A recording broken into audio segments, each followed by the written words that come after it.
last 4 games that Cincinnati's played at Moody, only one time they've been able to score over 60 points. When you look back on those games, how do you feel the defense was able to accomplish that? Played really hard with really good teams.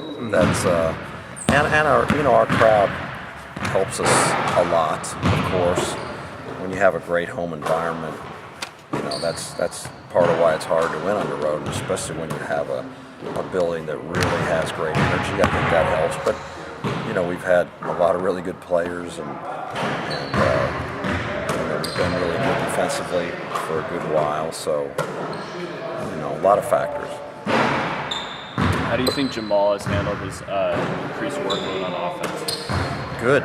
We need him. Obviously, we need him to score, and he's a natural scorer, and he's put into it even, more responsibility given what's happened with our injuries, and I think he's really responded very well to that.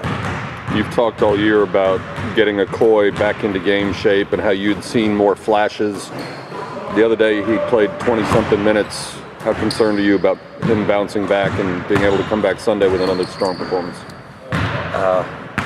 I think he's gotten in much better shape. He's able to practice a lot more than he was, and his conditioning is better. He played harder, longer than he's been able to all year in that game. So I'm optimistic. I think he's still on an uptick, and obviously it's pretty important to us that he stays that way, because we don't have any other options. So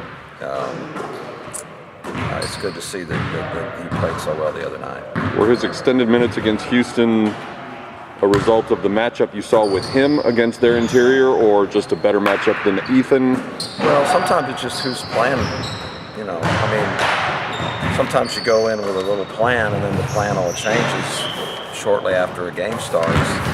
And this goes for any team or anybody. If somebody's playing really well, they're gonna stay out there longer. And if you're not having a great night, maybe you're out there less. But it wasn't in the grand scheme of things. It was really, he was playing very well, and it kept him in the game a little longer.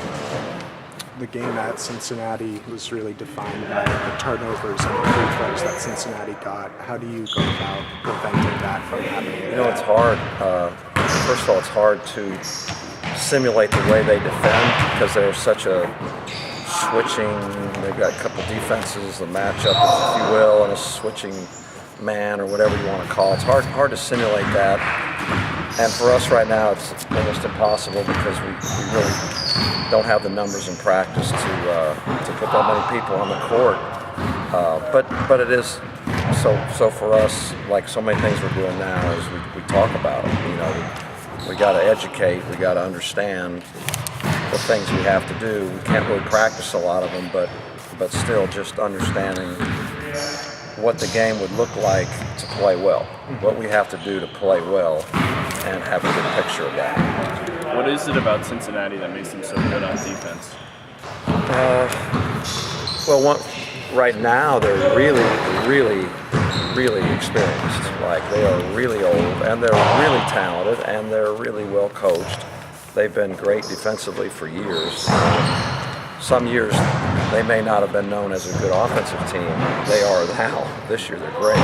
Last year they were great offensively, but in years past, Nick has had some teams that maybe on the offensive end weren't great, but they could still win because they were so good defensively. But right now, to answer your question, they're really experienced, they're really talented, and they're really well coached. That's a good combination.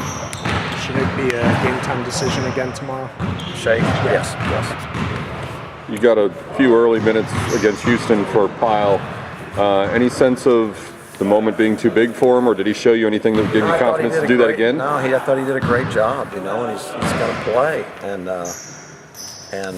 he prepares, and this is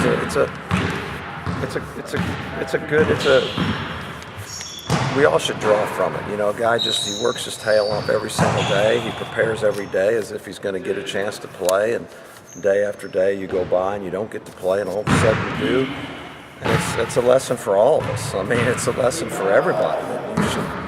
You should be doing your best every single day, no matter what it is you do, or no matter what it is you think you're going to get out of it.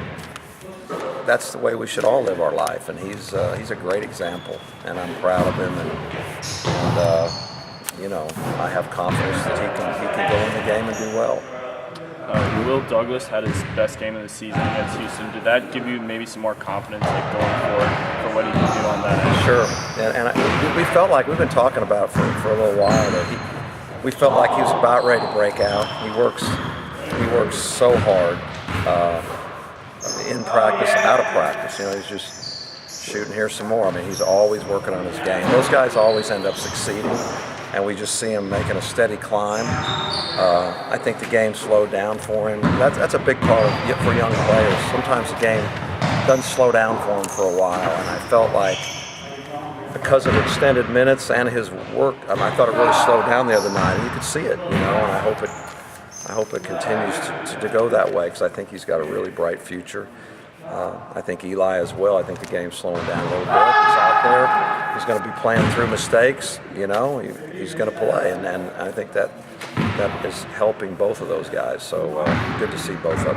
When you talk about Eli and Will getting more minutes because of injuries to Shake, injuries to Jure simply requiring it, is there a difference in those minutes coming out of necessity rather than playing well in practice, so coach decides to give them extra time? And you know, they were playing well in practice. Just, you know, do you want to take Jure out or do you want to take Shake out when they're healthy? And, you know, there's guys playing so well, it's hard to take them out. So even though sometimes you're a young guy and you're playing pretty well, if there's a guy that's great, you know, is playing great, it's just hard. So I don't think it matters why you get on the floor, how you get on the floor. What does help is if you're on the floor extended minutes for whatever reason, you got a chance to get better. And so I really think they're both growing during this period, a rough period, but I think they're growing. I do. And so it's very good for them.